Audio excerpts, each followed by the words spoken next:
Hey, what's up, good peoples? It's your boy, Real Island Boy, on Twitter, Instagram, Snapchat, Facebook, all of that at the same damn time. I'm serving a nasty old clean bald head. Yeah, I just got my head shaved off. I think I like the bald head thing. It's easy to maintain. You cut your hair, it lasts longer, and you don't have to keep on going to the barbershop too often. But anyway, it's not here or there about this damn bald head of mine, but it's here or there about the haves and the damn have-nots. But before I go any further with this recording of this video of tonight's recap, I want to give my condolence out to the victims of the nasty hurricane Harvey in the Houston, Texas area. I want to give a big shout out to everybody out there who watches my video online, wherever you watch my video on. I want to give my condolence out to you in this time of need. I pray that everything will eventually work itself out. I know right now y'all are going through the worst, but the storm will be over shortly. And I just pray and hope that all the victims of Houston Hurricane Harvey will recover and be back on top. I know it will take some time, but with all things through Jesus Christ is possible. So I want to give a shout out to y'all and cheers it up to y'all tonight for all my fans and my watchers in the Houston area. Cheers to y'all.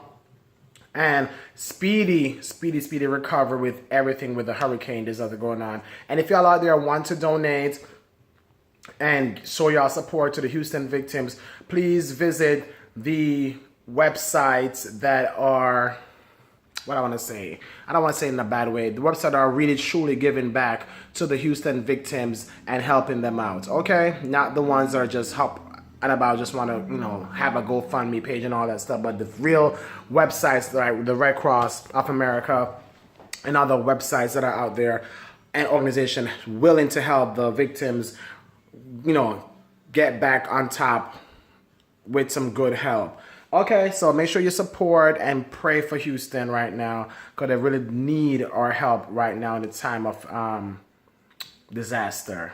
Anyway, let me dive into this recap real quick. Oh, what am I drinking on? Drinking on some orange juice, some Jamaican white rum, and I put a splash of peach Amsterdam. Sorry, not peach, but pineapple. Orange juice, pineapple Amsterdam, and Jamaican white rum. That's what I'm sipping on tonight. So make sure y'all have your cocktails while watching this recap. And don't forget to 2 thumbs up the video. The button somewhere right on there or something right there. Just make sure you thumbs up the video. And of course, I'll always leave y'all comments about what you thought about tonight's episode. Okay. So Mama Rose plays no games. She was not for war and his mess when he shot up the motel, hotel, Holiday Inn when her grandson Mitch was in there with his friend Benny and his mother and his nephew. Mama Rose wasn't for it, and when she heard about it, she was like, hell no, I need that dude War to be dead. So after I told y'all last week that Candace, Mitch, and Mitch Peoples organized the meeting up of War at his Mama Rose restaurant, they took him down. War is officially dead. Hopefully Tyler Perry don't do one of the soap operas. Oh, he's not really dead. He was shot up, but he came back. Hopefully don't, because the soap operas, we watch it every so often. The soap operas, Days of Our Lives, You're Gonna Restless, whatever. People die, and all of a sudden they come back. They didn't really die. They blah blah blah. They were in a coma. Sorry. Hopefully Tyler Perry don't do that stuff with this War dead. We need War to be dead. Don't come back. We don't want to see you next episode or next season. Because I'm over War right now. He killed Candace's son. That is totally like a no-no. Children are always out of the table. Anyway, Mama Rose was glad. She actually spared Erica's life when they came around to see what's going on, whatever. Erica's there, like, like she's acting like she's frail and whatever, and he was like, she said to Mitch, who the hell is her? Should she die or live? And Mitch said she should live. I don't know why. Because I want Candace to fuck her up. Sorry, I don't mean to curse. Because she pissing me off. You know what I'm saying that? Because after all of this had happened, Erica was one of the ones who played an instrument part in giving information on feeding mission to war about where Candace whereabouts is and all this stuff. So I think that, Mama Rose should have offered her head. But she was spared. So we will watch to see what Candace will do with her butt eventually. Also, after all of that, Mitch and Candace was talking, and Mama Rose let Mitch know that she wants to thank Candace, and Mitch was wondering why. She was like, Candace has been to this restaurant before, and Mitch was like, really? When Mitch asked Candace about being at the restaurant before, she looked kind of shocked, like, how the hell Mitch knows that? But Mitch knows because remember back when Candace was trying to blackmail Jim? That's the place that she was being held. And yeah, you remember that episode, those episodes where Candace was first captured and then she didn't try to blackmail Jim? Yep. Anyway, so she does know Mama Rose from those previous situations. So yeah, she's very familiar.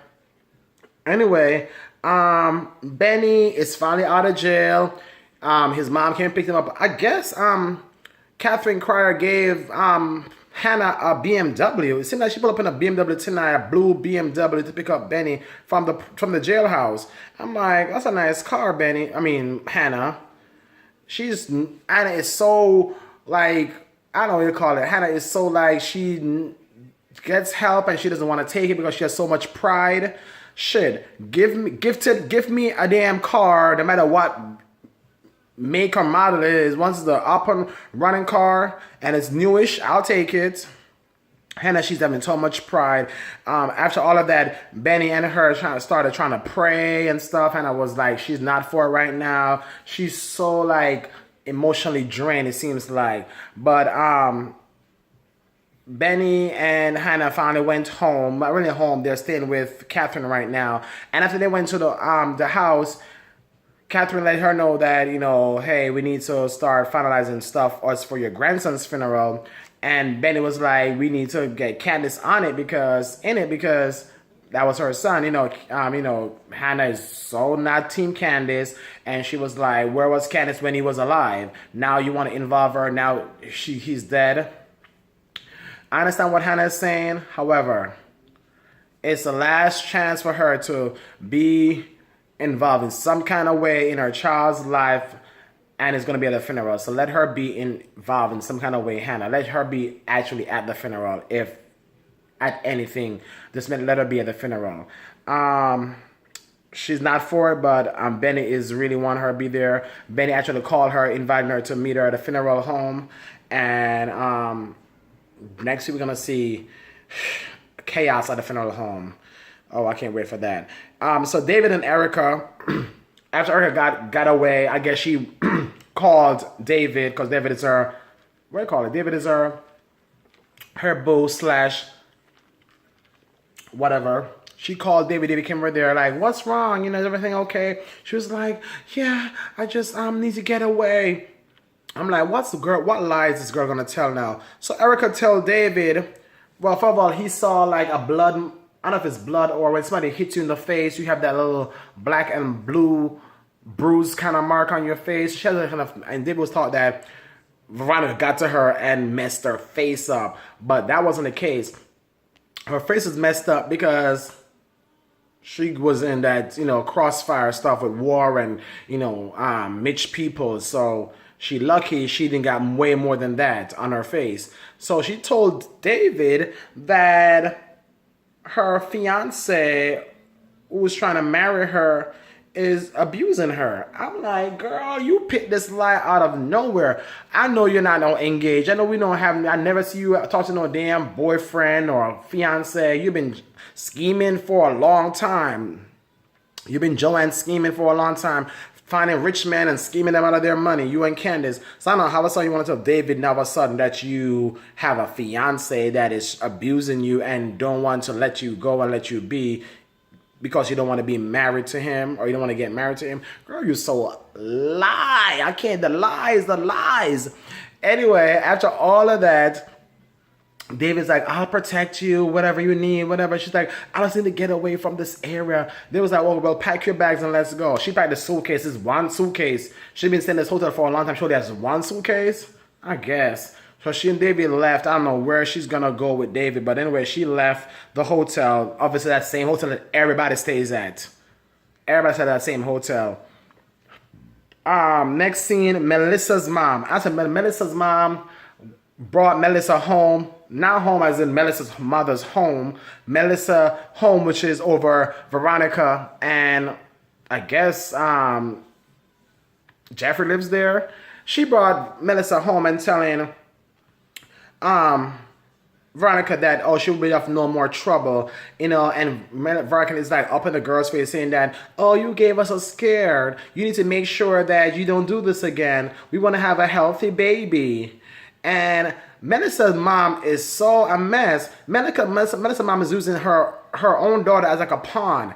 You know, we know that Melissa's father died recently, and now she's asking for money to help bear her husband / Melissa's father, and it seemed like she has to turn now to Veronica because she said the insurance money won't cover it all. I'm like, girl, whatever the insurance money can cover, let that be the money for the funeral. Stop trying to dip and borrow money from Veronica all the time so she can have something dangling over you all the time. Now she has your daughter as a vessel to bring her grandchild into the world because that's what she has over you because you owe her so much money. You owe money that you use for medical bills, you owe money, all this damn money. Stop letting Veronica has a leverage over you.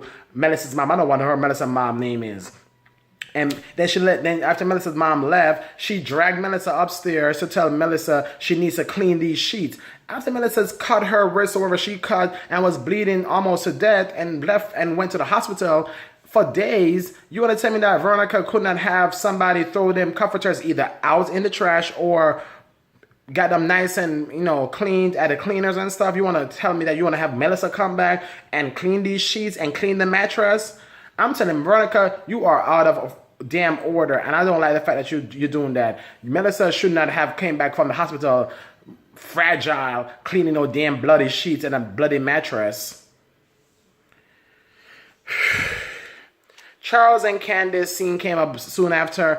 Charles and Candace, I don't know what's going on with Charles. Charles seems like he's really into Candace. Candace, I don't know what Candace is really going through a lot right now with her son's dead. So I'm not sure, but Charles is all up in Candace's face right now. So he's like he really likes her. So we'll see how that plays out. Anyway, Catherine, before she went and left the house to go to the funeral home with Hannah, Jim showed up, you know, wanted to find out why she burned the house down and blah, blah, blah. Then all of a sudden, Jim is, you know, telling Catherine, you know you love me still and I love you and all that stuff. Pin Catherine down on the bed, start biting on her neck. I guess she has longed for some nice lovey-dovey. She started allowing herself and open up herself to Jim's preying on her. Yes. She's getting it in. Jim grabbing her up and stuff. I'm guessing old flames is sparking. I guess. So they got their rendezvous on, Catherine and Jim. I'm like, okay, I'll see y'all. Very awkward scene, but I'll see y'all next week episode. There's going to be funeral drama. Hannah at the funeral home with Benny, and then Candace show up. Candace is throwing all this shade at Benny because I guess she said that Benny let her did all this stuff for him by helping him out.